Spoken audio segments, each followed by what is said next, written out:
Hi, everyone. It's Ben Riley. Great to see you all, class of 79. We started this series in May with an interview of Bill Holmes, our doctor classmate who received an honorary degree from Dartmouth. It was really wonderful. We're looking for sort of, classmates who are doing very interesting, creative, out of the box things. And the hope is to do these every couple months for, a while, not just during COVID, but keep on doing it. Celebrate the wonderful class of 79. Tonight, we have a wonderful opportunity with Beth Blatt. Just, everyone knows Beth, but I read bios from her in various places. Major in comparative literature, French and German. She lived in Russell Sage. She loved small parties, packing them in at Russell Sage. She was FFP. She was a Woodswin along with Eve. She got started with advertising and then got into acting. She lived in Tokyo for 3.5 years. Get this, she had her own TV and radio station. I think she played Godzilla, but I guess not. No, I didn't play Godzilla. It's a joke, Beth. Oh, okay. So she was in Godzilla, and she actually dubbed a part, she says, in a porno film. So ask her about that sometime. Beth is now, and for many years, has been in New York. She's writing wonderful songs. There's just a glorious, glorious song for the UN celebrating women that I listen to all the time and love very much. Beth wrote a wonderful play about immigrant women, and she talked to me out about it in the last couple of years because we're very involved supporting the immigrant community. And I just thought that'd be a wonderful thing to do a reading of the play. And luckily, we have some very wonderful and talented classmates who are playing various parts. So now, before I turn it over to Beth, please, if you're not in the play, go to the 3 dots on your picture and do hide self-view, but at a minimum, mute your line and also turn off video if you can. And I'm going to do the same. We'll have questions and discussion at the end. And Beth, turning it over to you, my friend. Woo!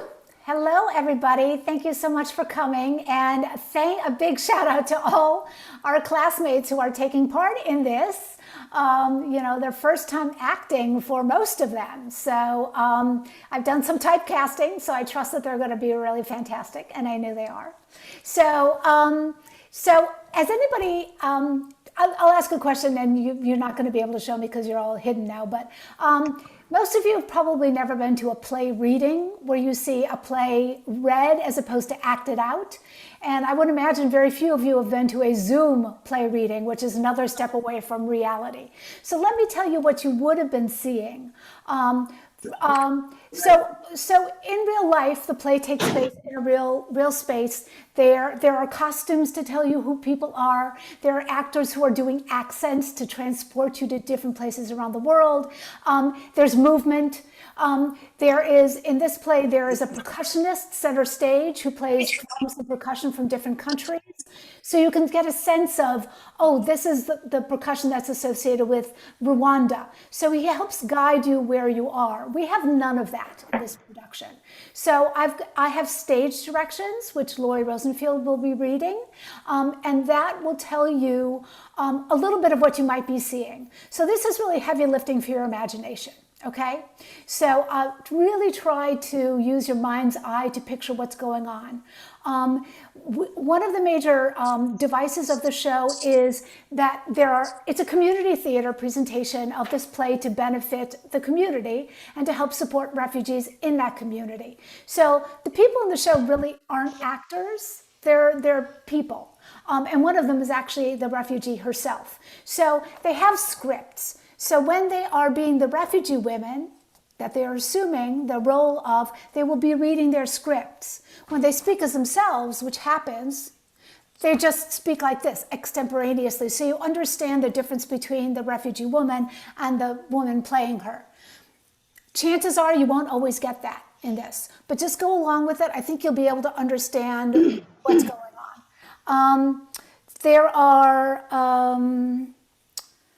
So that's that you need to know. I'd like to welcome Awo Adu and Michelle Benitez, who are honorary 79s for the evening. Awo was actually took part in one of our evenings for Race Matters for the 79s. And Michelle is a friend of a woman that I am mentoring right now, Ana Rodriguez. So welcome. We have a cast of 11, so you'll get some surprise visitors, so stay tuned for them. And as I mentioned before, Laurie Hosp is here, and she is working with Hearts and Homes for Refugees, so if you have questions about what it's like to actually help a refugee, she is here to help. And I think without further ado, I will announce the cast. Did I already do that? No. Okay, so anyway, we've got Fawn Wilderson playing Claire. We have Michelle Benitez playing Tatiana. We have Renee Diao Graham playing Mu Pa from Burma.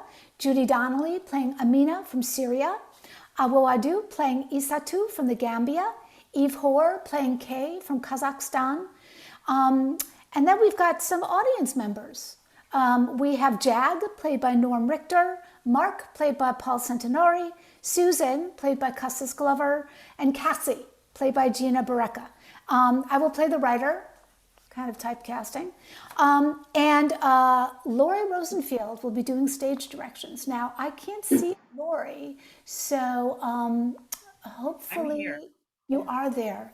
I wish I could give you a spotlight, but I don't know how to do that anymore because you've disappeared. Anyway, you will hear the celestial voice of Laurie doing stage directions, locating us in the play. So, without further ado, as they say, actors, click on your script, and Laurie will start us off. Welcome to In Her Words, Women Refugee Stories on Stage, written and devised by Beth Blatt, from interviews with Amina Ahmad, Isatu Dukare, Claire Gasamagara, Kay, Mupa, and Tatiana Romero. Setting: any space where a local organization might present a play, a town hall, a gym, a theater. 7 stools and music stands are on the stage, very informal. The time is today. African drumming calls the start of the play. The women enter, singing a West African folk song a cappella. Unga la fia ashe ashe, unga la fia ashe ashe. Welcome to everyone with open arms. Peace, love, goodwill to you. We're glad you've come.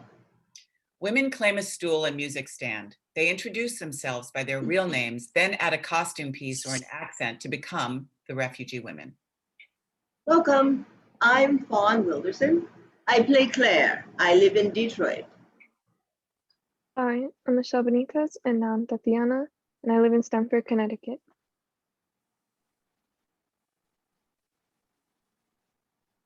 Oh, did we lose Renee? I didn't hear Tatiana. Hello, my name is Renee. I'm Mu Paul, Albany. Hi, everyone. I'm Judi Donnelly. Amina, White Plains.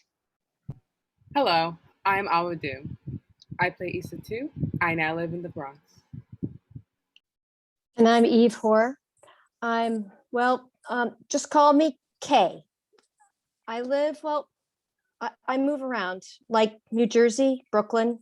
And as you can tell, we all made it here to the United States. Celebrate good times, come on. It's a celebration, celebrate good times, come on. So I guess that is the end of the story. You can all go home now.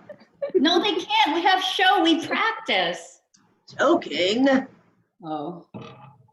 We are among the 1% who are lucky. No, not the 1% who are lucky because they are gazillionaires. The 1% of refugees who are lucky because they get resettled. We're safe. Save? Yes, the lucky 1% who get a new home. Home. In Rwanda, Drums take us around the world. in Rwanda, My real name is Tushime. It means thank God in my language.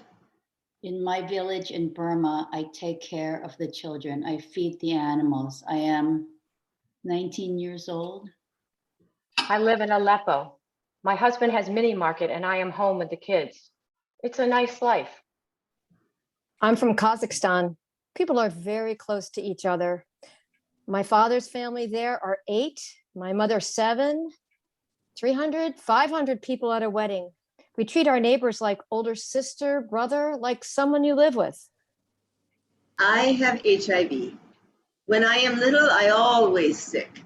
TB, all kinds of disease, but I never feel bad about myself. I am a happy kid, spoiled.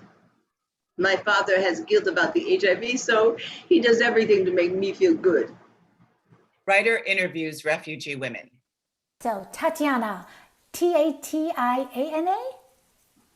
Yes, that is right. I am from Honduras. And how old are you? I'm sorry. Nobody likes that question. I'm 30. I have 2 children. My son is 12 and my daughter is 9, Valentina. Oh, what a beautiful name. Do they get along? Do they what? Do they fight? Yeah, every day. Sometimes they love and sometimes they hate. That's life. It's like that. Tatiana fades. Issa too steps up. I am born in Gambizara, a village in the Gambia, in the provinces. My mom works on a farm. She can't care for me. She has to do her work. So I moved to my mom's mom when I'm about 5 years old, to a bigger town. I go to school there. When I'm 16, my mom moves to the city and I go back to her. I am excited to get to know my mom. In Detroit, Claire, Aaron, and their baby. Ah! Oh, sorry if he's crying. He's teething. The baby, not Aaron. Though he is my big baby. Aaron and I met online through POZ magazine for HIV positive people. He's so very handsome and can sing like Frank Sinatra, a black Frank Sinatra.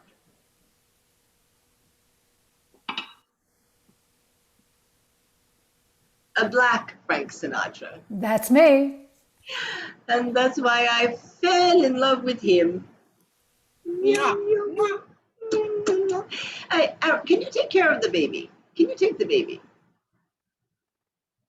So, I grew up rich. People ask, what is poverty in Africa? I don't know. My high school boyfriend said I was a brat. You are. She is that way. She wants what she wants. Well, when I was 10 years old, my father is the mayor of our town in Rwanda. Everybody votes for him. We are Hutu. But my father doesn't care who is who. They're people. Now Claire fades. Amina joins writer. Sorry for my English. I learned a little with my kids in the refugee center in Malaysia in the kindergarten. My English still in kindergarten. In Syria, before I get married, I am working.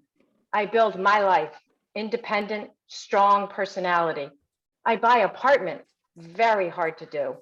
My mother's sister, we living together. When I worked back then, unusual work for a woman. I work in factories 15 years. We make clothes, Nike, Adidas. 3 times I go to work in Cyprus. At my job, most of them men. At beginning, I wear hijab.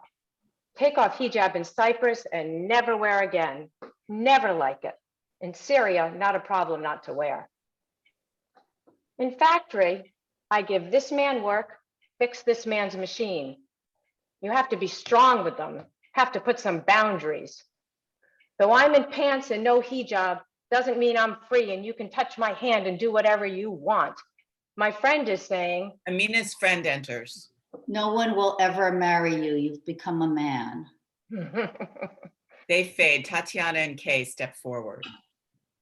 At university, I study informatics. I go to university, computer systems, then masters of appraisal for businesses, machines. I am a teacher for middle school and high school. I live in Almaty, like the New York City of Kazakhstan. My last job is HR job at mayor's office.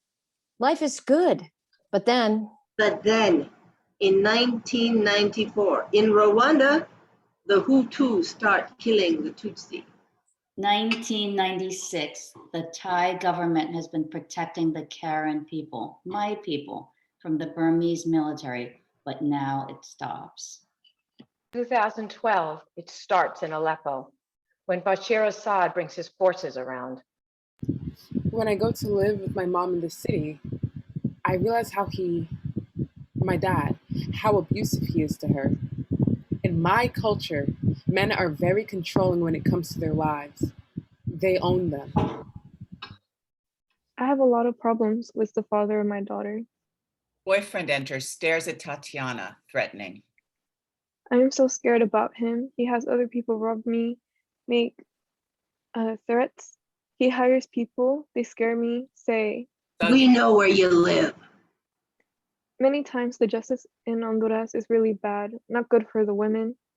So I'm worried all the time about the father of my daughter. And then one day Boyfriend raises arm as if to hit her. She freezes. Drums tell the beating. Jag, an audience member, speaks up. Excuse me, we're allowed to talk, right? Well, actually. Well, this was advertised as a conversation. Meaning there'll be a talk back after? Oh, well, now that I've already interrupted, I'll make it short. Listen, I'm not unsympathetic. I can already tell these are horrible stories and my heart goes out to these ladies. But it seems to me all these people running away halfway around the world doesn't solve the problems of war and violence. Maybe for a few people like these ladies, but not on a macro level. What if we take the money we spend on refugees and invest it in supporting democracy in other countries instead? Or even on climate change, which is going to create even more refugees? Kathy speaks from the audience. I work in global support, and I agree letting in refugees won't cure the global refugee crisis, but aren't we welcoming them because we actually care about people? Because it's the right thing to do. Isn't that kind of subjective? The right thing to do?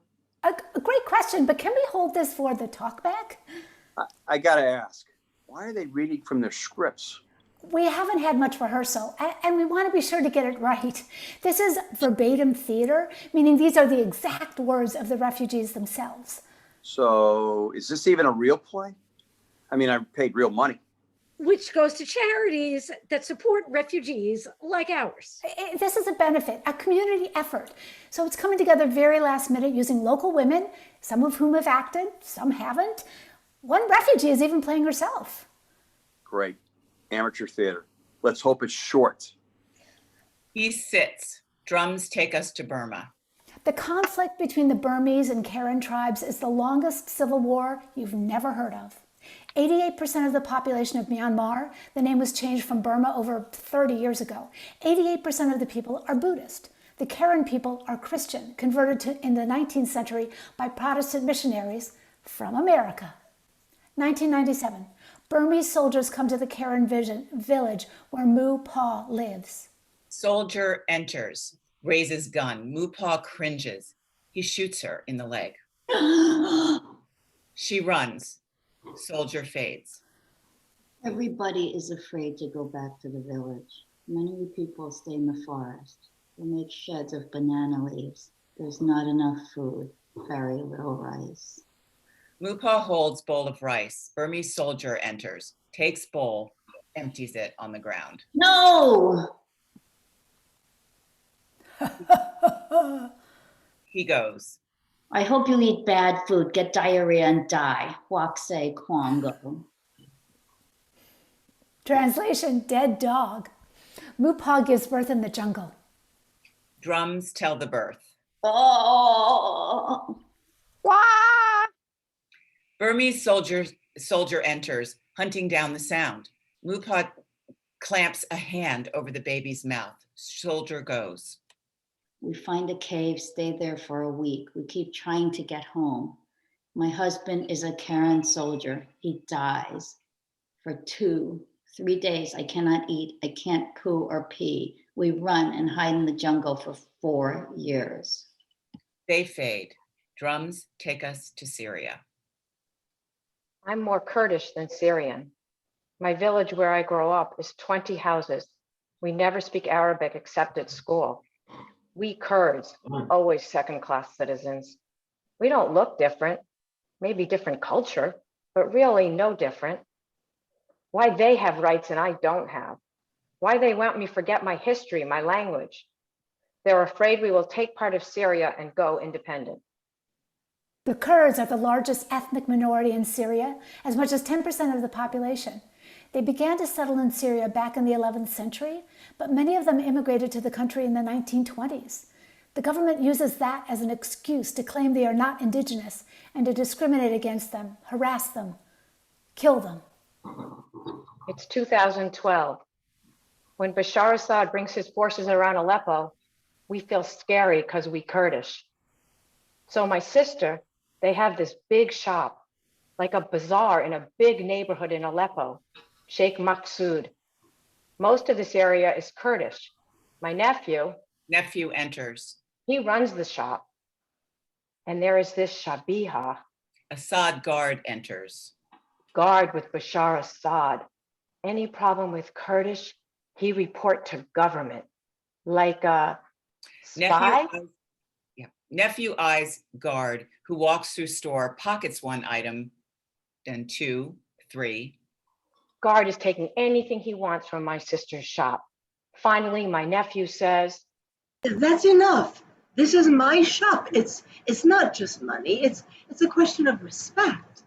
A fight. Drums create conflict. the guard calls his friends, then gunshots. Drums make gunshots. People fall. Nephew runs. My nephew, he runs away and leaves everything. We scared. What they do when there is problem, they kill the most important in the family. My husband, he decides. Husband enters. I must leave. No, I cannot stay alone with the 3 kids. He nods agreement, shrugs, goes. For 3 months, no gas, no bread, no food, no anything. Boom. Government bombing very close to my home. Everything's shaking. One night I am at home with my kids and my sister without my husband. We hear drums make gunshots. Outside the front of my apartment. Daughter Layla rushes in. Mommy! My kids crying. We all cry. We hold each other shaking and crying. I call my husband, he doesn't answer, he doesn't come home. We think they will come and kill us. Finally, he comes home. Husband enters. I will leave everything. I don't want to live here. For Malaysia, you don't need visa. We have some money. We take airplane and go. Drums take us to the Gambia. I'm supposed to marry someone twice my age. My uncle, technically. It is arranged since before I start high school. I decide to convince them to let me complete high school as a way to postpone it. But then I am thinking, I don't want to go through with this at all. Every week at the American Ambassadors Program, we get information how to apply to schools outside of the Gambia. I use this as a way to escape. I am accepted to Monmouth College in Illinois. I do all the paperwork, get the visas and everything. When I tell my mom, well, I'm not planning to tell her. But when you get married, there is this ritual, and she's preparing it, so I have to tell her. Mom enters. She is scared because if I leave, she'll be the one to have to go through the craziness with my dad. Father enters. Drums lead father and mom into dance, a hint of danger. The woman has to do whatever your man asks you to do, or there will be violence. It is really hard for my mom, but she's so weak because that's the culture, the tradition. It makes me angry. I get so upset, but I can't do anything. And my mom not doing anything makes me feel worse. Every day I'm so scared. I'm going to live life like my mom. Drums intensify. Father raises arm. Mom cringes. Drums tell the beating. He sends my mom away. He says, Don't come back if you don't bring her back. then there is that other thing. I am under 5 years old when they do it to me. Drums take us to Rwanda. In 1992, there is a peace agreement to unite the Tutsi and Hutu, and my father is part of it, to resolve conflict without war. And that is the problem. It is seen as treason because he wants peace. The day the agreement is signed is the day the plane is shut down, with the president on it. The president is Hutu, meaning the Tutsi killed the president. So the Hutu start killing the Tutsi. Right away, the UN, they come to our house and they want to rescue our family. But my father says, no, I won't abandon my people. The UN decides to pull out after their soldiers are killed. 4 days later, the genocide starts, a free-for-all killing. So people are gathering at a refugee camp, thousands of people. The army comes and surrounds us, starts throwing grenades. Boom. The soldiers are Hutu, but I'm Hutu too. I am sick from the HIV. I cannot move, but I am lucky because Father runs in, acts out Claire's narration. my father comes back to search for me. Then we are running 50 miles, no shoes, my father carrying me on his shoulders. But they are waiting for us, the army, the Hutu. This soldier, he says, You are garbage. You are going to be taken to the garbage collection center. we walk a long, long way, like the walk to Gethsemane where Jesus walked to be crucified. Soldiers are in front and behind us. They are killing people along the way. In the end, they kill 4,000 people. And on our way, one of the soldiers says to us, I'm going to kill you and teach you a lesson. remember, my father is for peace with the Tutsi. So the Hutu soldiers think he is a treason. This soldier takes my father and me and we run in the bush. But then he says, I don't want to kill you. I want to protect you. this man, he raped so many women, but he saves me and my father. Drums segue to Honduras. I don't have it in my head to leave. I prepare for a future in my country. I'm a teacher. I have a job. I have my family. My kids are surprised.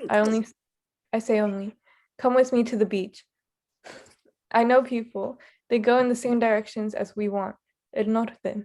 One guy told me, I take you to the USA. what do I need? $8,000. Drums take us to Thailand.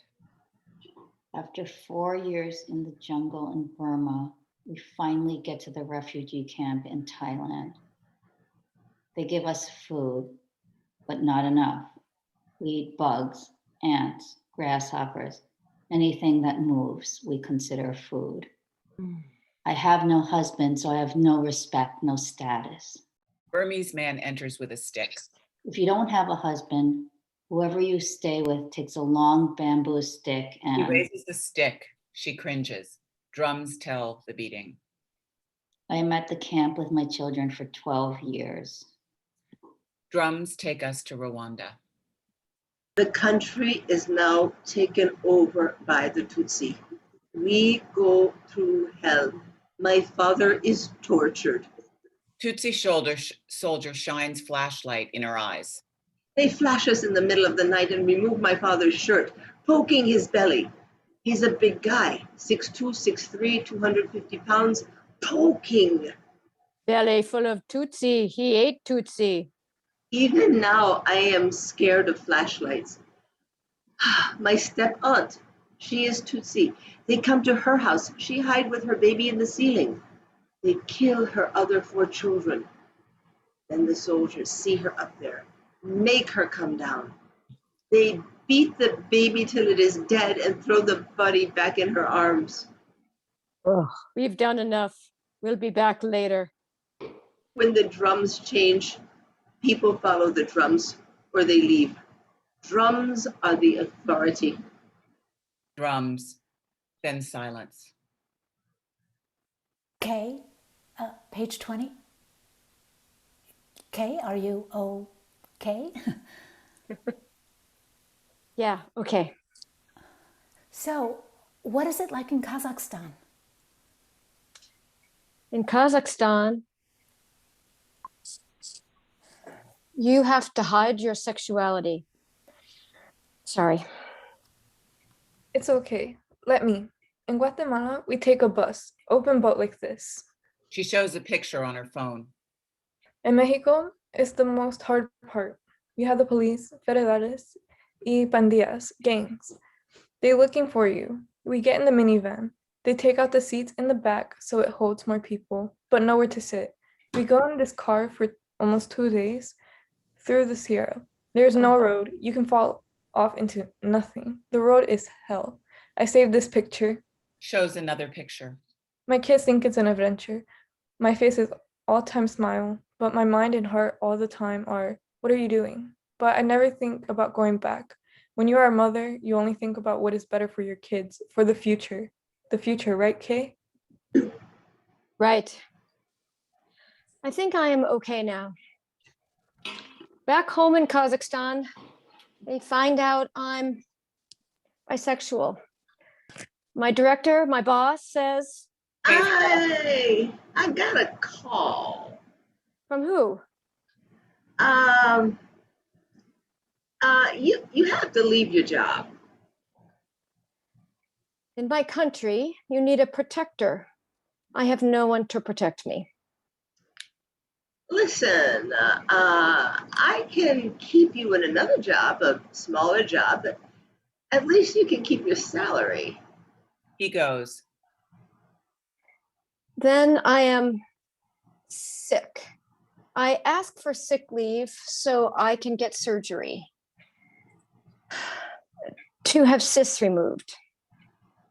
After that, I have vacation time. I come to America to visit, to get away. I have 3 months visa. Don't want to think about the future. After that, I think I'll stay another 3 months and learn English. It's a skill. Mark speaks from the audience. Just like that. After 6 months, I need more time. I write a letter to immigration. I didn't see enough places. They extend another 6 months. These people sure know how to work the system. And Kay, what happens next? When that is over, I don't want to go back.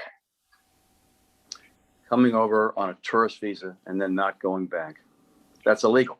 Not if you're a persecuted class and you fear for your life while you're here. She's gay. So what? Heck, I'm a white man. I feel like a persecuted class these days. Can we listen to the rest of her story, please? And she has to marry someone someone she doesn't like. Which happens to girls all over the world. But we can't take them all. Again, my heart goes out to them, but her situation isn't genocide. And she has a bad boyfriend. Get another one. These stories do seem more personal than political to me. When foreign governments do nothing to protect an entire group, like the women who are victims of domestic abuse, our government can decide they are a persecuted class entitled to asylum. In Honduras, 1 in 10 women is abused by her partner, physically or sexually. Oh, Mark's wife, Susan, my. Oh, So I had no idea. So they say. But the U.S. government reversed that decision. Domestic abuse doesn't count. That's not true. The courts overruled that reversal. It counts. Not totally. This is perfect for the talk back. So if we could please just get back to the... I agree with what that gentleman said earlier. I feel bad for these women, but we can't afford to be everyone's solution. Which is why I started this petition. Finally, our government says, we the people, not the UN, not the state government, not Lutheran services, get to veto refugees coming into our community. That was an executive order, not a law. Whenever there's an election and a new president comes in, I'm sick of Washington telling me what to do. We need to tell town council, no more refugees. We can't afford it. Let them go to one of those sanctuary cities or the rich suburbs. Me, I want my hard-earned tax dollars to go to better teachers in my kids' mediocre school. Our son has some learning issues. Nah, he needs better teachers is all. As an American, it's just my right. It's not just my right. It's my obligation to stand up for what I believe, to fight for how we spend the taxes I pay. in my experience, the money argument is an excuse. There's something deeper. I love my kids. I love this country. That deep enough for you? I think I have more right to this country than they do. Hey, listen, can we listen to the rest of their stories before you judge them? Women speak with themselves. Then we'll get to your story. Hey, I'm not the one on trial here. No one is on trial here. Some people should be, but some things will never change. And some things do, like FGM. What's FGM? Female genital mutilation. Ah, jeez. Must we? Really? Drums take us to the Gambia. You see, I am Mandika. Here they do Quendero, Quayan. I am sealed. With sealing, the clitoris and the labia minora are cut out. Then the vaginal opening is sealed with clots of blood or herbal powder. Only a small opening is left, about the diameter of a matchstick, for urination and menstruation. After the procedure, the legs are forced to stay tightly together for about 40 days until the raw vaginal tissue fuses. They take all the girls from the same neighborhood and you stay for 1 month in a bush farm. Some are 10, 12 years old. Sometimes they do it when you're a teenager to make you feel the pain, like a disciplinary thing. Me, I am not yet 5 years old. It's supposed to feel like a celebration, but it doesn't. People die from the procedure, but when they do, everyone blames that on witchcraft. Sizer appears. The village exciser, usually a woman of the blacksmith class who is believed to have magic powers, does the procedure. Various instruments are used. She works without anesthesia. Other women appear, take Isatu's arms. Several women hold the girl down while the cutting takes place. Our practice ensures a girl is marriageable and acceptable. It upholds her status and honor and that of the entire family. Female circumcision is part of our religion and tradition. Just because the Gambia is a democracy now, why should anyone stop us from practicing our religion, our traditions? We had a dictator for 22 years, but now that he's been removed, things are changing. People are trying to bring people forward, but some think Western people are trying to take a tradition from us. So 75 to 80% still do it, but in secret, when the girl is a baby. They do boys too, circumcision. But for them, there's no problem for them, no complications. This, for a woman, it completely destroys you. Kay joins Isatu. In Kazakhstan, I have boyfriend. Boyfriend enters. Before I come to America, before bad stuff happens at work, I tell him I like my coworker more than him. My coworker is a woman. Then I leave my boyfriend. After that, He raises his arm. Kay cringes. Drums tell the beating. he hurts me so bad I have to have surgery. I go to the doctor. He says, You don't have surgery right away. You'll lose your My organs. More than 6 hours of surgery. 14 days in the hospital. So no, it isn't cysts. At the hospital, they don't write the cause. Nothing happens to my boyfriend. In Russia, even if a man beats his wife, nothing happens to him. But I do keep my organs.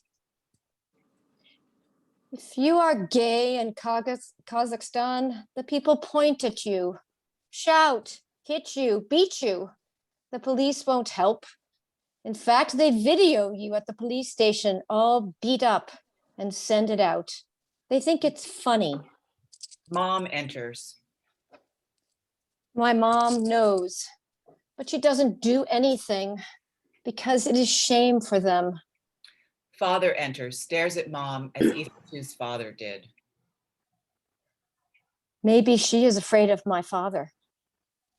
Drums take us to Rwanda. 1994. After the genocide ends, there are revenge killings. Wait. Did you cut the UN refugee statistics? They're in the program. Nobody reads the program. Well, I couldn't find a way to make them dramatic. They're dramatic enough themselves.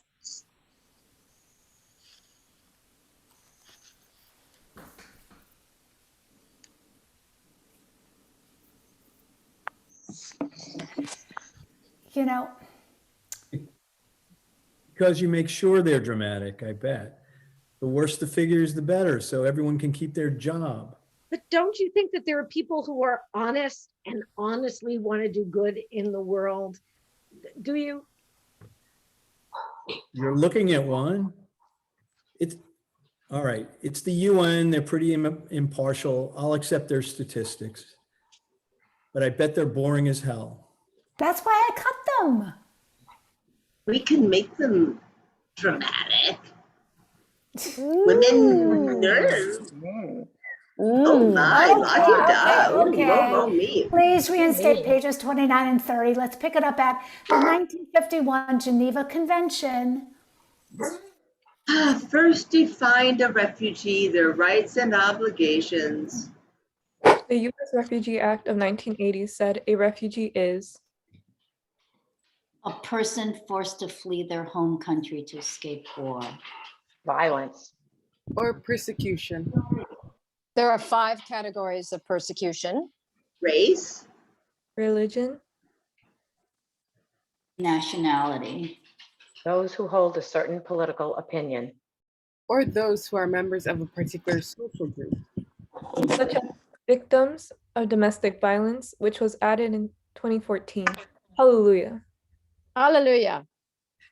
Since 1975, the United States has accepted over 3.3 million refugees for permanent resettlement, in more than 1980, any other country in the world. in 1980, we let in a record 180,000 refugees. In 2020, the president set the ceiling at 18,000, 1/10 the number it was 40 years ago. That's how much this country has changed. Ladies, please, we're not taking political sides here.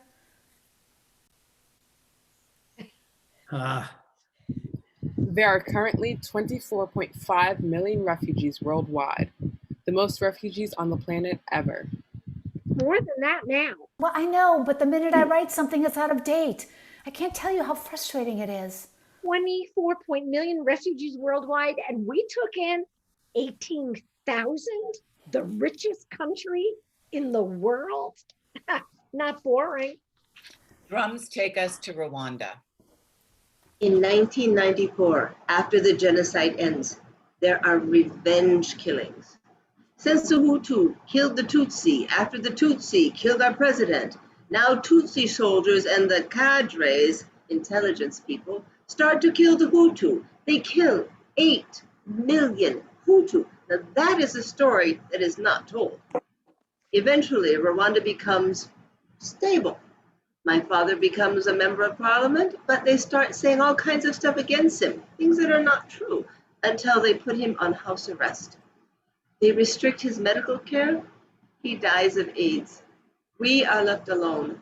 I become the head of the household for my two younger sisters. I am 17. I am always one of the best students in the country. So I receive a scholarship to go to Morocco. But the government says We cannot pay for a teenager dying of AIDS. It's a waste of resources. so I become angry, vocal. I am on the news. At college, I start a nonprofit to encourage kids with issues like having HIV to be outspoken like me. But then I say things I shouldn't.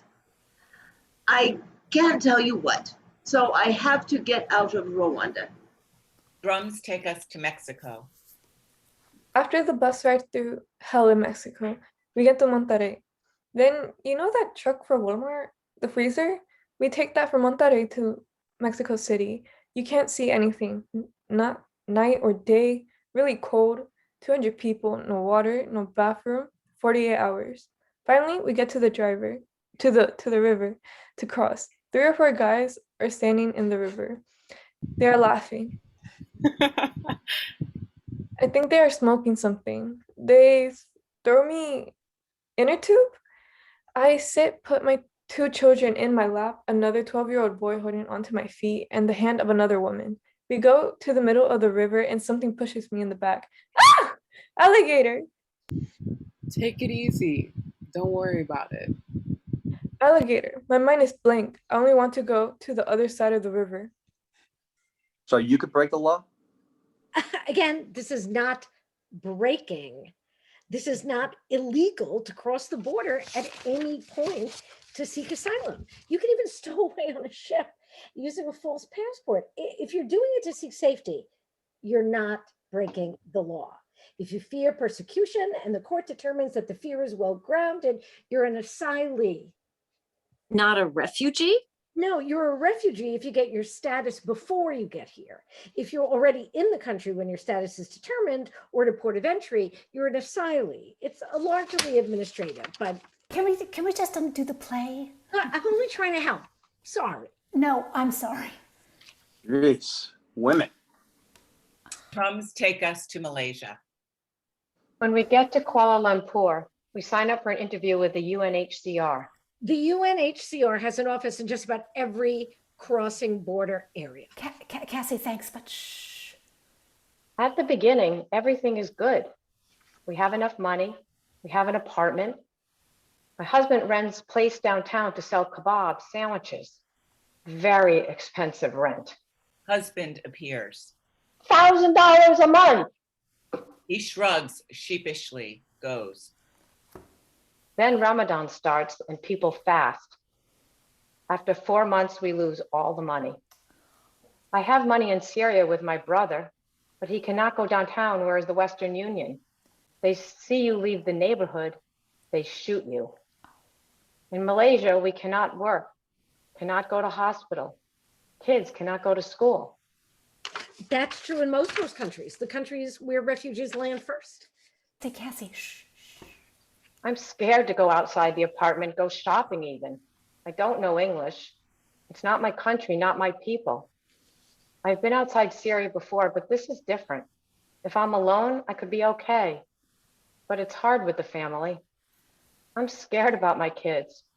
Maybe somebody will take them. Nothing happens, but still, I'm afraid. We have nothing.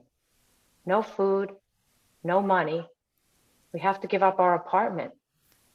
There's this woman, she says we can stay with her. We do, for months. 3 families, 8 kids, 3 rooms, small rooms, 2.5 by 3 meters. Which is like 8 by 10 feet. Hey, look, Americans don't know from metric.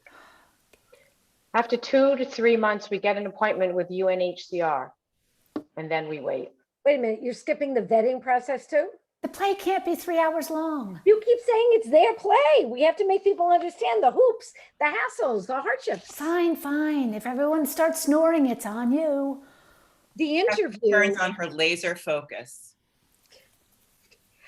The interview with the UNHCR can take from 2 to 6 hours. To qualify as a refugee, you have to fall into one of 7 categories: legal and or physical protection needs, survivors of torture and or violence, medical needs, women and girls at risk, family unification, children and adolescents at risk, or lack of foreseeable alternative durable solutions. Okay, that was impressive. Amina, top of page 36. Look, then you have the UN vetting process: fingerprints, iris scans, spatial scans, biodata, background checks, interviews. By the time they finish all of these, some have expired, so they have to do them again. The average amount of time it takes from the first UNHCR interview for approval for resettlement in the US is 18 to 24 months. Wait, didn't I read that refugees spend on average something like 17 years in camps? Oh, I don't believe it. Look, you shouldn't. That statistics has been taken entirely out of context. First of all, not all refugees are in camps. Some are in apartments, like Amina. And you can't lump all refugees together and come up with one number. They've come in waves based on global conflicts. 2.2 million refugees have been in exile for 35 to 37 years, mainly from China, post-Vietnam, and from Afghanistan. Another 2 million have been in exile for 10 to 34 years, Sudanese, Somalians, and Eritreans. Another 2.2 million, only 5 to 9 years. How do you remember all that? She's making it up. She's a little on the spectrum. Hey! Well, I didn't think it was a secret. Hey, moving on. After the UN approves you, then there's the US process, which now includes extreme vetting. They check watch lists, screen people through multiple intelligence agencies, do 3 additional biometric measures, another medical screening. On top of this, there is now the Syrian Enhanced Review. Well, I'm glad we're being so careful. One of the boys in our town, an American, was radicalized by that Facebook and went to fight with ISIS. It was all over CNN. Because it happens so rarely. Women speak as themselves. I am a Muslim, and the Islam I know, you don't hurt anyone. That's not in the Quran. These mass killings, this domestic terrorism, it's not Muslims or refugees, it's Americans. White men who can't get laid. Oh, please. Incels, involuntary celibates. Losers. Other ways to be a threat to our country. When you live in America, you should be American. I worry about the fabric of our culture, our values. But people everywhere want the same things: food, shelter, education, a better future for their kids. For their kids? Have you read about the Great Replacement? It's all online. Scary, man. If you're a Muslim, you're supposed to have lots of kids, so one day they'll all outnumber us. Look at Europe. The birth rate for Muslim immigrants is double what it is for Europeans. They're going to be overrun. And same thing's going to happen here. And when you add in all the people who have more kids than they can afford. Like us Latinos? And us African Americans? Sir, that's what you call racist. It's not racists. It's statistics. I thought you didn't trust statistics. Another statistic. By 2044, white people will be less than half the population of this country. White men will be only half of that. Less than half of that. Women are 51% of the world population. We are the majority. Why do we let ourselves be dominated? Because they can beat the crap out of us if we don't do what they want us to. You know, this is starting to feel like an attack on men. Starting? And maybe that's because every one of these women has been attacked by men. But you're not telling the men's side. Why don't you tell our story? Because for years, men have controlled the narrative. Now they get to tell their story. The writer's the one that's telling you. The white woman. No, I'm using their words verbatim. But there's stuff in here that they didn't say. Well, that's why I added the writer part to give historical context. And that's your words. your context. Hey, for once I agree with you. I keep warning her about the Western gaze, assuming all people want to be what we want, because of course, everybody wants to be an American and white. Well, maybe. I'm doing the best I can. Getting this right is so complicated and terrifying. But what am I supposed to do? Turn my back on them, not tell their stories? Why don't you walk in their shoes, live in their words, like Kay? She becomes Kay. So one day this guy, because he knows I like women, he rapes me. He says, we want you to know what it's like with a man. She speaks to Mark. Hey, you sir, why don't you try to say that? Try it. Say, we want you to know what it's like with a man. Hey, easy. Easy. Try being her. And imagine this, the whole time, this cab driver is watching, doing nothing. And you, other guy, is that you watching, doing nothing? I would do something. Well, I hope so. But we don't know what we'll do we? Be brave or stand by and do nothing?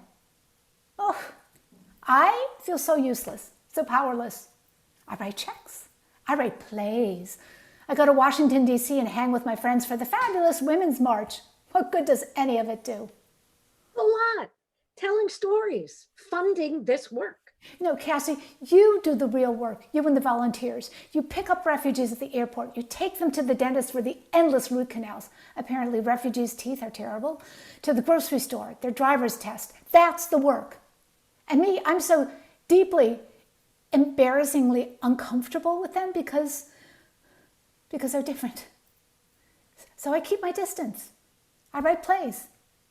While Kay gets the crap beat out of her by her ex-boyfriend for being gay, then gets raped for being gay, then goes home to her mom who says, If your father finds out, he'll kill me because I didn't give you a good education, because I didn't raise you right. Mom lifts her arm. Kay cringes. Drums tell the beating. That's the patriarchy for you. Here we go. It's always the man's fault. It's always pass the buck. Even worse, take the bucks. The handouts in this country make me sick. How many of you get social services? Because we're of color? Not me, not one penny. I got no help from no one ever. I was welcomed by no one ever. Not my family, by my school, not by my fundamentalist, hypocritical Lutheran church. I was on my own at 16, and no surprise, I landed in prison. But then I got myself out of that trouble, and I got myself into and got through school, into a family, a good job. I've worked too hard to let all this go down the tubes for some bleeding hearts. There is plenty to go around in this country. Is there? Not in my house. I lost my job. No, you got screwed out of your job because of PC people like this. My boss was just following the laws. Asinine laws. In real estate, you're not allowed to say what kind of people live in which neighborhoods. I mean, that's called redlining, and it's illegal. But people have always wanted to live with people like them, where they have the same language, the same religion, the same food. People like to live with their people. Is that racist of me? No, it's honest. Yeah, and racist. It's the elephant in the room here. When there was a war in the Balkans, the donations poured in because they look like us. This country has never been pro-refugee. We turned down boatloads of German refugees, even children. Sentiment was against the Vietnamese, the Cubans, the Haitians. Everyone's turning their backs everywhere. Look at Europe these days. Poland, Hungary, Italy, all going nationalist. Power to the people. In Germany, the towns that use Facebook have more attacks than any other by hate groups. It's like we're going backwards. But we're not. The world is getting better. Cassie, tell them more facts, please. Okay. In the last 70 years, the number of people living in extreme poverty has gone down from 75 to 10%. 8 out of 10 people can read. Child labor down 40% in the last 20 years. Autocracies used to be the rule. Now more than half the world lives in a democracy. So why do only 6% of Americans think the world is better? The media. The nonstop drum of bad news beats us down. We lose hope. The confusion over fake news, it exhausts us. We give up. But we can't. We have to tell a better story. The world is getting better, and we can be better people. You really think we can change human nature? You're dreaming. But where would we be without dreams? I've had enough of this crap. Let's go, Susan. But I want to see what happens. You know what happens. They get to America. They get to stay for now. Come on, let's go. No. For you, honey, stay with us. Don't be scared of him. He's harmless. He takes out his paper, reads. Harmless. I quote another man, one who may be out of office, but isn't harmless. The United States will not be a migrant camp, and it will not be a refugee holding facility. You look at what's happening in Europe. You look at what's happening in other places. We can't allow that to happen in the United States. If I get 20 signatures, the county legislature will opt out of taking any refugees. Maybe even cut off money to the ones that already have. I'll be in the lobby with a pen. Still think I'm harmless? He goes. End of excerpt. We made it! Yeah!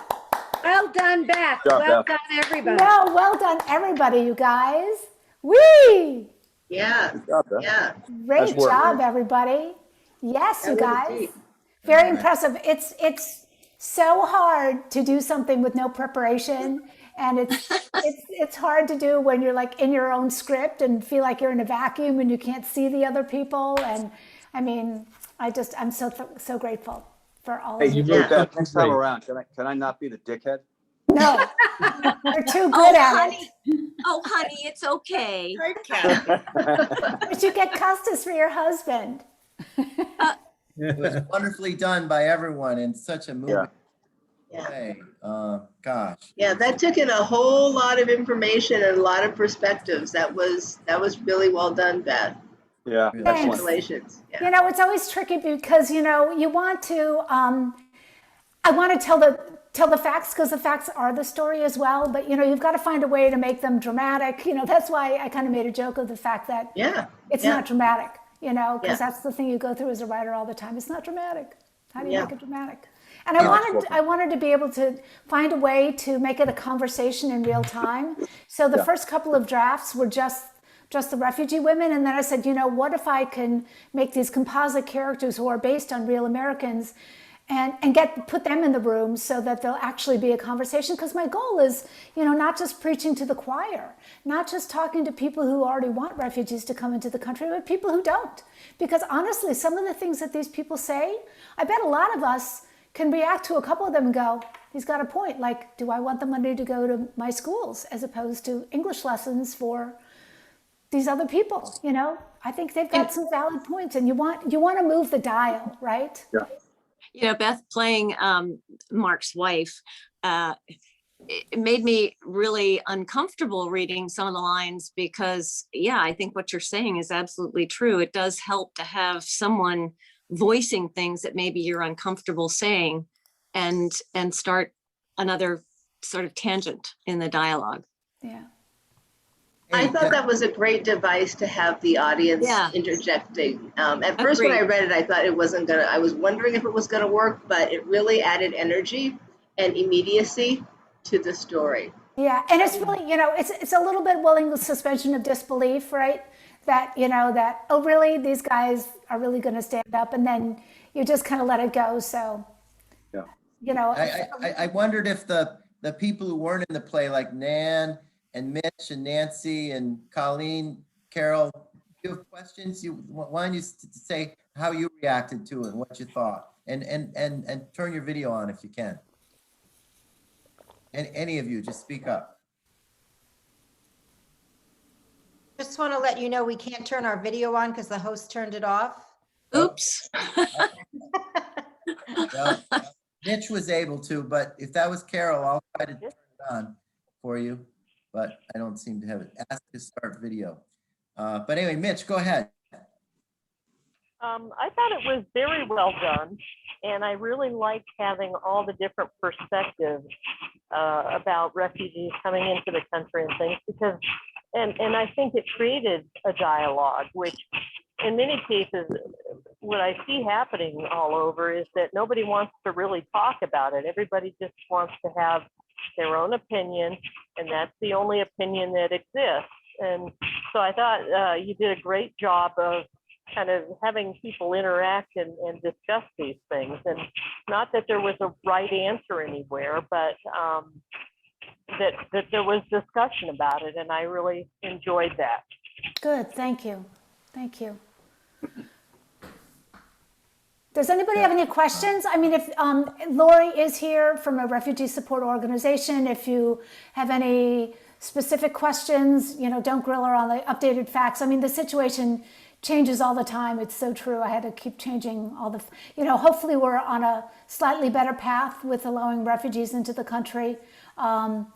I remember Dave Stone actually told me that, because I called him when I was doing research for this, because I know he's done a lot of work abroad. And we were speaking actually about the immigrant situation. He goes, you know, the problem is we need a bigger door in this country. If we had a bigger door that let more people in legally, then we wouldn't have a problem with illegal immigration, because we definitely could use the labor force. So I think, you know, it's ideas like that that, you know, I think that deserve to be shared. Yeah. Laurie works for a refugee. Yeah, she works for Hearts and Homes. Laurie. Well, yeah. Different Laurie. I wish I could start video here. This is frustrating, but you'll. I'll try, Laurie. I'll try. Sorry, let me try. Okay, thank you. Yeah. I don't work for Hearts and Homes for Refugees. You're a volunteer. Thank you. Volunteer. I'm on there somewhere. I don't even know where I am. Hi, Laurie. Hi. So if you go to gallery view, gallery view, when you speak, you should pop up. Okay, thank you. So anyway, we're a volunteer organization. I'm on the board and I'm an active volunteer for Hearts and Homes for Refugees. It's heartsandhomesforrefugees.org. If you're interested in getting information, we're based in Westchester, New York. And I think we have 1.5 employees, but the rest of us are all volunteer. Yeah. Well, we would like to hire refugees if we can. We're out of Baltimore. So I don't know, Mark, I look at you and I think of that character. You know, you're the Mark from the play. It's hard to believe. You did such a good job. I believed you. Oh, good. Good. Well, that's all about Beth. It's all her coaching. It's casting. She's the one who has game, right? New career, Mark. But Senta, if you're really interested in hiring, that is phenomenal if you are. And I think you can reach out to, you know, I can try to do that if you. Yeah, can you connect me? Yeah, I can see who's down there. Yeah, I mean, and Ben's wife, Janet, has worked extensively with refugee organizations in San Francisco. It's extremely local, you know, it's really, you know. Yeah. I mean, and the big thing right now, which I think some of us might be paying attention to, is in Afghanistan. We've been bringing, that's who was allowed to come over last year, were these SIV, the special, the people who helped the military. And they were some of the only people that were allowed in last year from Afghanistan, but there's going to be a deluge of people that we need to get out, like Vietnam. And our classmate Margot Squire, her husband, is the chief of station there now. So she is witnessing all of this firsthand. Yeah, nice. Well, I'd like to, you know, I haven't been successful, and I like, you know, I'm not good at it. I've had some trouble with it, and I'd like to do it. We've hired a lot of immigrants, but we haven't hired refugees, and I want to hire refugees. They are the most resilient people in the world, right, Laurie? I mean, they're just amazing. Well, I know 2 of the women that were in your play, Amina and Issa too, through my organization, and they're incredible. I have, you know, a million stories that we don't have time to discuss, but if anyone's interested, we are running a SIV, is Special Immigrant Visa, and that's for, as Beth said, the Afghani men who assisted our troops and are therefore in danger. Yeah, so, I have a special place for those guys. I love, you know, I really appreciate what they did. Yeah. And the United States is currently leaving them pretty much stranded there, so there's a big push to help them get here. So we do have a program. If anyone's interested, I'll put in the chat. Yeah, I'll put Yeah. some information in the chat. We're trying to assist them.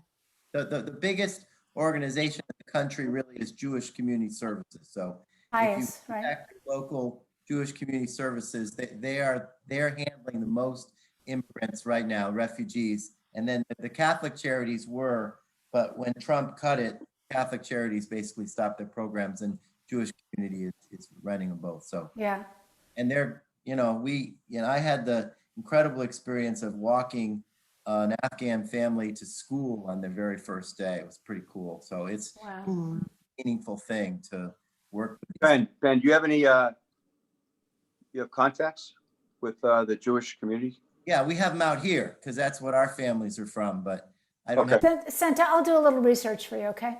Okay, just know that I need some help. I mean, you obviously don't need help, but I mean, Well, Santa, you need help, period. I know I do. Oh, honey, you're great. Oh gosh, I wrote such a good doormat part. and so you know what happens at the end. I mean, it gets really. There's another third of the play where you find out what happens with these women after they get settled, as they're settling in. So it has a whole big arc, and it does blow up the end between Mark and Claire. There's a confrontation, and I think it's pretty cool and pretty powerful. By the way, if you do know of any refugee organizations, I would love to people do what we did tonight, which is you get a group of people together and you put on a play. And then you have a conversation afterwards, and then people can volunteer, they can donate. The one that I've done a couple of times, I have singer-songwriters write songs inspired by refugee stories, so a local community can actually interview refugees of their own and write songs. It can be a really, there's another organization here that's done this twice as a fundraiser for their organization. It can be just a really great way to inform people and entertain people and open hearts and minds. Thank you, Beth. Yeah. Thanks, Beth. Yeah, thank you, Beth. We'll wait for the letters from Paramount. Yeah. Ooh. But you know what's frustrating for me is I've never had a production of this. So I've never gotten beyond a cold reading. So as the writer, you sit there, clenched in a ball going like, oh, that sucks. That line is too long, or I should cut that, or that line goes over there. Or, you just sit there the whole time going, because I've never had a rehearsal. I have never had a real rehearsal for this play. Oh, good. Good, you did it. Yeah. I know, but I really I want the real play, and I want the drummer, banging away. And I've got this other, Yeah. So I just have to tell you a quick story, and then we probably have to go. But the very first time I did this, I finished it literally like in time to get it to the Staples and walk in the door for the rehearsal, which was, there's no rehearsal. It's like, here's the script, stand over there. And Otho has a standing date with two very famous people. And he said, oh, can I bring them? Like a few weeks before, I'm like, oh, sure, because thinking they'll never show up. Damn if they didn't show up. I mean, they're big people. And they brought Monica Lewinsky. So in this little room at the Dramatists Guild that has like folding chairs for 100 people, with people that were like non-equity actors who'd never seen the parts before, I'd never heard it before. I had famous people. It was like, hey, why not, right? Right. How about that? Life on the stage. It definitely deserves to be heard. These stories, when you humanize things, it makes us understand, like the play says, we're all the same. We're all trying to get a better life for our kids and be safe and healthy. And exactly. And wonderful way to bring that out, Beth. Yeah. Well, thank you everybody for being here. I really appreciate the actors and the listeners, especially people who have heard it more than once, because I know that they are out there, and I really appreciate it. Thanks, Beth. All right, guys. Thank you. Thank you all. We will do To another. everybody. Great job, Beth. Great job, everybody. Thank you. Thank you. Bye. Bye. Have a good night. Ben, did you count how many people were here? Yeah, we had he hit 33 or 34 at the match, I think. Not bad. Not bad. It was good. Okay. I have a list. Yay, you got a list. Bye, all. Talk to you soon. Bye, Beth. I'll speak to you. Thank you. Yes, Bye, please. Laurie. Thank you. And thank the nuns. They did a great job. Okay. Bye, guys. Yeah, I turn it off. Oh, I got on record. Stop.